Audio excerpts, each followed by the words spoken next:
नमस्ते। I hope आप लोग सब अच्छे हैं, घर पर हैं और खुश हैं।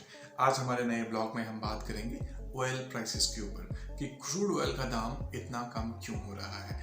क्या कारण है कि क्रूड ऑयल का प्राइस इतना बॉटम जा रहा है कि क्रूड ऑयल का प्राइस पूरे माइनस में चला जा रहा है, और कौन कौन सी एजेंसीज हैं जो तेल के दाम को डिसाइड करती हैं। और तीसरी बात, कोरोना वायरस की वजह से किस तरह से ये तेल का जो मार्केट है इतनी बुरी तरीके से इफेक्ट हो चुका है। तो सबसे पहले मैं आपको ये बता दूं कि दुनिया के इतिहास में आज तक कभी ऐसा नहीं हुआ था कि तेल का प्राइस जो है ये माइनस में चला जाए।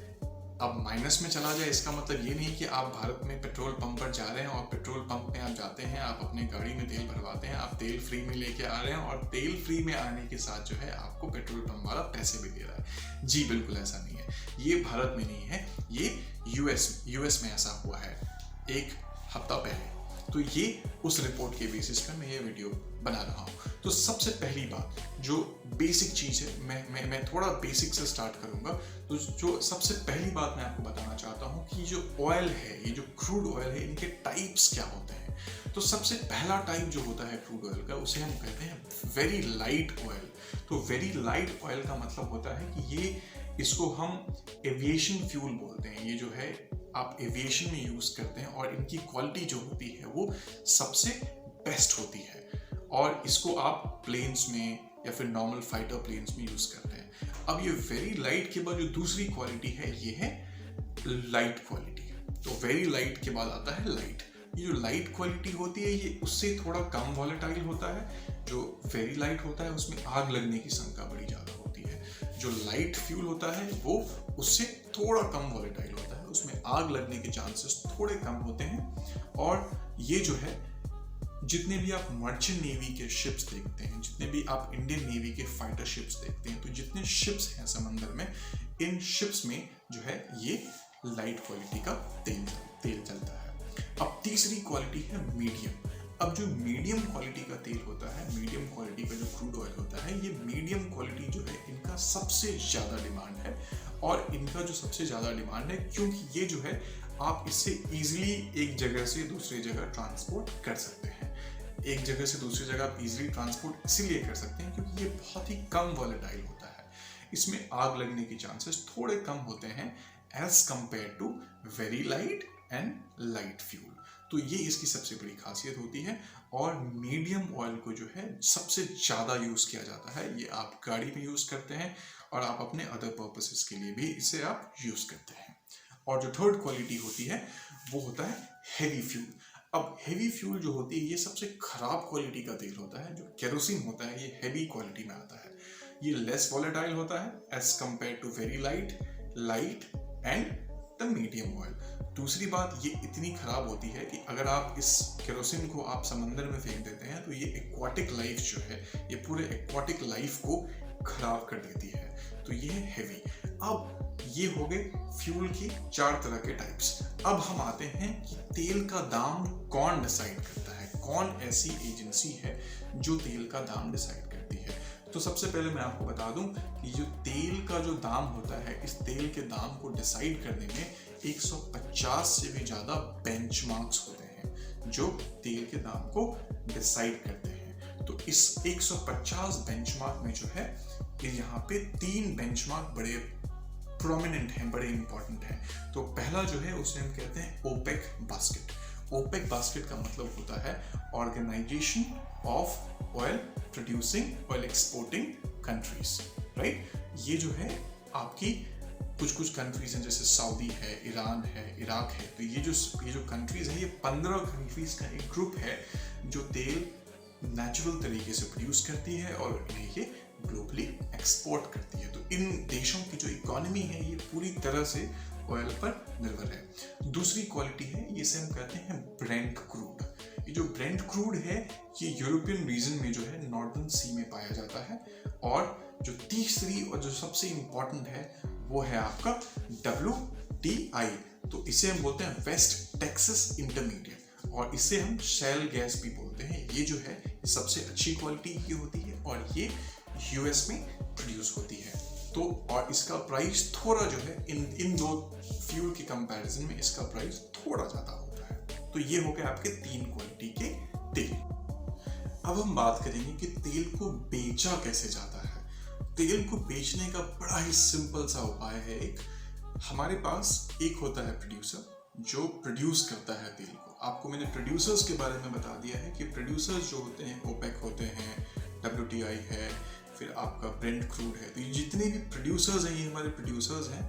अब इस साइड है हमारे बायर्स और बीच में एक इंटरमीडिएट जो है वो हमारा है मिडिल मैन। ये जो मिडिल मैन होते हैं ये तेल खरीदते हैं प्रोड्यूसर्स से और वो बेचते हैं जाके बायर्स को जो एक्चुअल में खरीदारी करते हैं तेल की। तो ये जो मिडिल मैन होता है ये मिडिल मैन बहुत ही बड़ा और बहुत ही महत्वपूर्ण, बहुत ही इंपॉर्टेंट रोल प्ले करता है पूरे ऑयल के सेलिंग में। अब ये ऑयल का जो सेलिंग प्रोसेस है इसमें कॉन्ट्रैक्टिंग सिस्टम होता है। कॉन्ट्रैक्टिंग सिस्टम मतलब होता है, मैं आपको एक हाइपोथेटिकल एग्जांपल देके बताता हूँ। जैसे मेरी एक कंपनी है जो ऑयल प्रोड्यूस करती है। Let's take an example of Iran. अब ईरान ऑयल प्रोड्यूस करेगा और ईरान ने कहा कि हम जो है आने वाले 6 महीने में 100 मिलियन बैरल तेल प्रोड्यूस करेंगे 6 महीने में। अब 100 मिलियन बैरल जो तेल 6 महीने में प्रोड्यूस होगा, अभी 100 मिलियन बैरल तेल का जो है कॉन्ट्रैक्ट निकलता है कि चलो हमने तेल प्रोड्यूस कर लिया। अब तेल के प्रोड्यूस कर देने के बाद जो है ये 100 मिलियन को आप बेचोगे कैसे।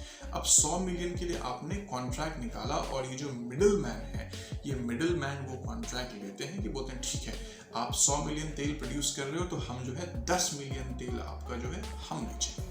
तो अब 10 मिलियन तेल, ऐसे ऐसे बहुत सारे मिडिल मैन होते हैं कि हम तेल बेचेंगे।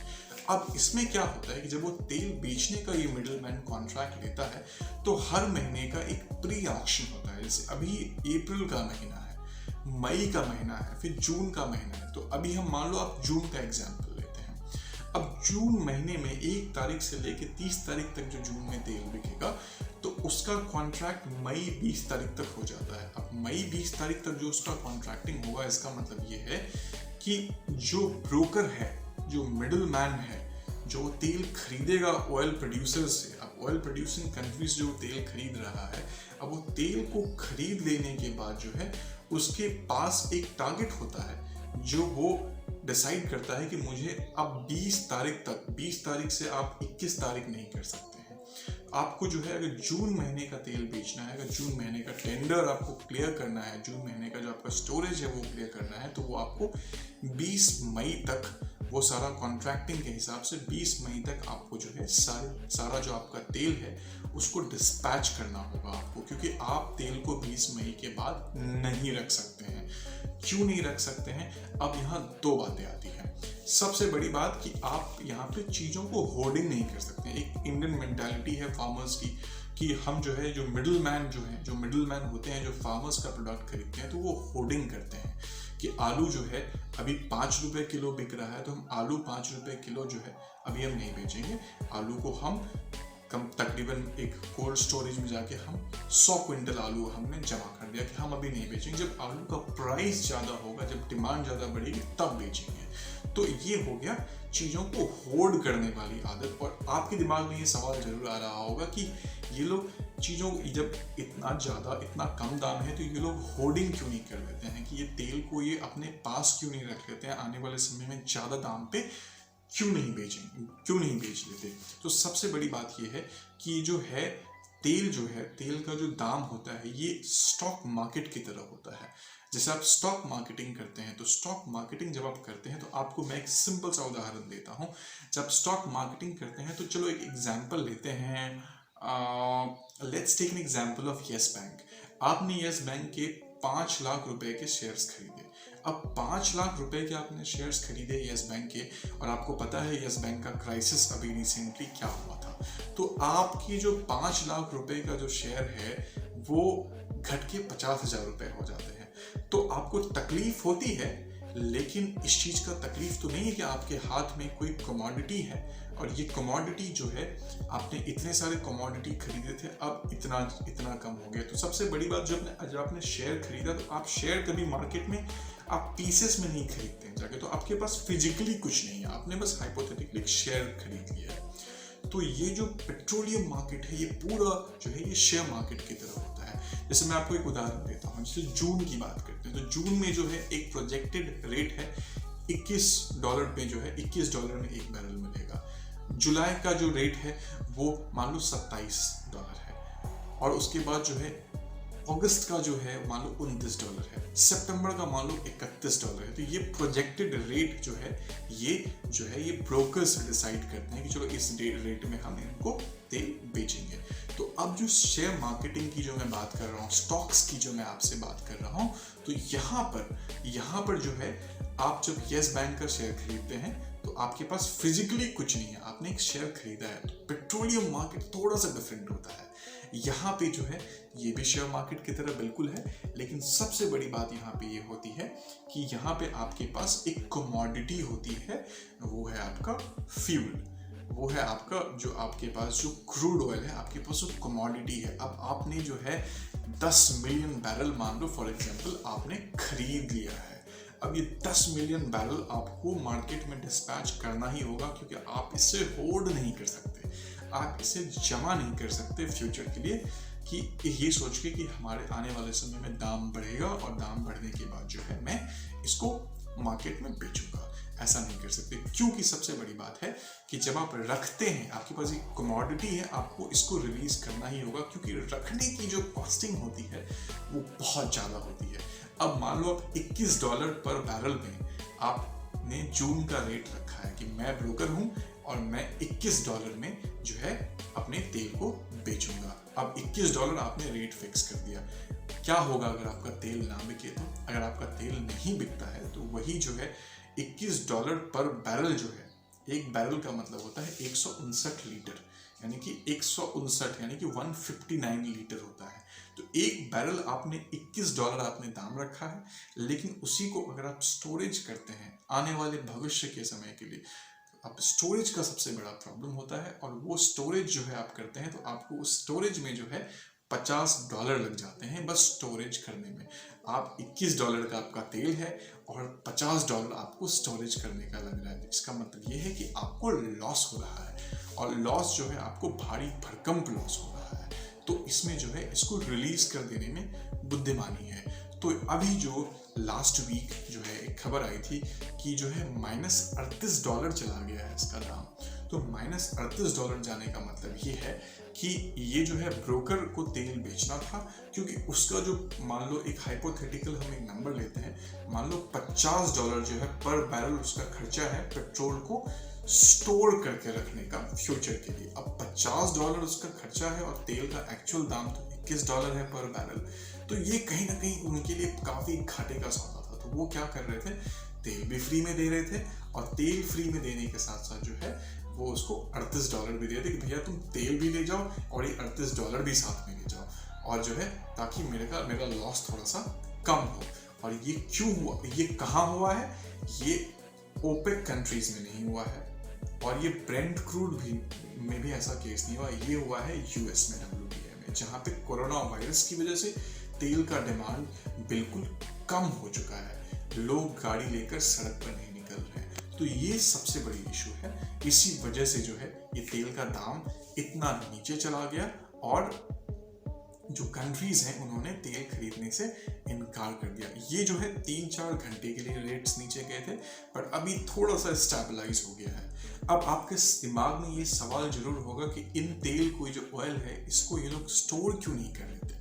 तो सबसे पहली बात मैं आपको बता दूं, इसको हम बोलते हैं, ये स्टोर करने का जो सिस्टम है इसे हम कहते हैं स्ट्रैटेजिक पेट्रोलियम रिजर्व। सारे कंट्री का ऑलमोस्ट सारे कंट्रीज का अपना एक पेट्रोलियम रिजर्व है। उनके पास एक बहुत बड़े बड़े टैंक्स हैं जो आप तेल स्टोर करके रखते हैं, और तेल स्टोर करके रखते हैं क्योंकि आपके पास एक इमरजेंसी के लिए तेल स्टोर्ड है, क्योंकि आपको लगता है कि आने वाले समय में अगर वॉर होता है या फिर कोई लड़ाई होती है या अचानक से ऑयल प्रोडक्शन बंद हो जाता है तो आप तेल कहाँ से लाएंगे। तो इस केस में जो है यूएस इतनी बड़ी इकोनॉमी है, तो यूएस के पास सबसे बड़ी स्ट्रैटेजिक पेट्रोलियम रिजर्व है, जिनकी कैपेसिटी जो है 730 मिलियन बैरल है, ये स्टोर कर सकते हैं। और इस 730 मिलियन बैरल से जो यूएस है अपने देश को आने वाले 1 से 1.5 साल बिना किसी तेल को इंपोर्ट किए हुए चला सकता है। दूसरे नंबर पे आता है चाइना। चाइना के पास 550 मिलियन बैरल की कैपेसिटी है तेल स्टोर करने की, और इससे जो है चाइना अपने देश को 6 महीने बिना तेल को इंपोर्ट किए हुए चला सकता है। अब आप पूछेंगे चाइना के पास 5.5 मिलियन है, यूएस के पास 703 मिलियन, तो वो 1.5 साल और ये 6 महीने क्यों? क्योंकि चाइना का पॉपुलेशन बहुत ज़्यादा है, यूएस का पॉपुलेशन बहुत कम है। सिमिलरली आप जापान की बात करें तो वहाँ पे 528 मिलियन बैरल जो है तेल को स्टोर करने की कैपेसिटी है। आप इसको रख सकते हैं अपने फ्यूचर के लिए, और इसको जो है आप अपने फ्यूचर यूज़ के लिए यूज़ कर सकते हैं। तो इससे जो है जापान लमसम 1 साल अपने देश को बिना तेल इंपोर्ट किए हुए चला सकता है। लेकिन जो सबसे अहम बात है, जब हम इंडिया की बात करें, हमारे देश की बात करें, तो हमारे देश की कैपेसिटी बहुत कम है। ये है 39 मिलियन बैरल। अब 39 मिलियन बैरल की अगर हम बात करें तो 39 मिलियन बैरल अगर हम स्टोर कर देते हैं तो हमारा जो देश है, हम बिना तेल को इंपोर्ट किए हुए 1 से 1.5 महीने अपने देश को हम चला सकते हैं बिना तेल इंपोर्ट किए हुए। तो ये सबसे बड़ी बात है। अगर हम 39 मिलियन की बात करें तो अभी उन 39 मिलियन में हमारे पास 20 मिलियन बैरल का स्टोरेज है, और 19 मिलियन बैरल हमारा ऑलरेडी अभी भी खाली पड़ा है। और बहुत लोगों के दिमाग में ये सवाल भी आ रहा होगा कि भारत अपनी कैपेसिटी क्यों नहीं बढ़ा रहा है। भारत अपनी कैपेसिटी इसीलिए नहीं बढ़ा रहा है क्योंकि सबसे बड़ी बात है कि भारत के लिए अभी ये जो क्रूड ऑयल है वो प्रायोरिटी नहीं है। हम डेवलप्ड कंट्रीज के पोजीशन में नहीं आते हैं, तो ये सबसे बड़ी बात है। दूसरी बड़ी बात है कि ये सरकार की प्रायोरिटी इसीलिए नहीं है क्योंकि हमारी प्रायोरिटी है इलेक्ट्रिक व्हीकल। हम आने वाले समय में इलेक्ट्रिक व्हीकल के ऊपर ज़्यादा रिलाई कर रहे हैं, और हम पेट्रोल पे, डीजल पे ज़्यादा रिलाई नहीं कर रहे हैं। तो इसीलिए शायद ये रीज़न है कि हम Bharat, India being a country, हम लोग कभी ट्राई नहीं कर रहे हैं कि अपने स्ट्रैटेजिक पेट्रोलियम रिजर्व को जो है बढ़ाने की कोई कोशिश हमने करी ही नहीं है, और ना ही हमारा आगे करने का प्लान है। तो ये था मेरा पूरा एनालिसिस कि ऑयल की प्राइसिंग कैसे डिसाइड होती है, कौन डिसाइड करता है, क्या क्या टाइप्स होते हैं ऑयल के। सो इस पर मैंने काफ़ी रिसर्च करने की कोशिश करी। आई एम श्योर आप लोगों को कंटेंट पसंद आया होगा। अगर आपको कंटेंट पसंद ना आया हो, प्लीज़ आप कमेंट करें, और आप प्लीज़ मुझे बताएं कि मैंने कौन सा कंटेंट इसमें मिस किया है जो मुझे बिल्कुल यहाँ पे इस वीडियो में जिक्र करना था। अगर आपको अच्छा लगा, आप हमारे चैनल को बेझिझक लाइक, शेयर और सब्सक्राइब कर सकते हैं। Thank you.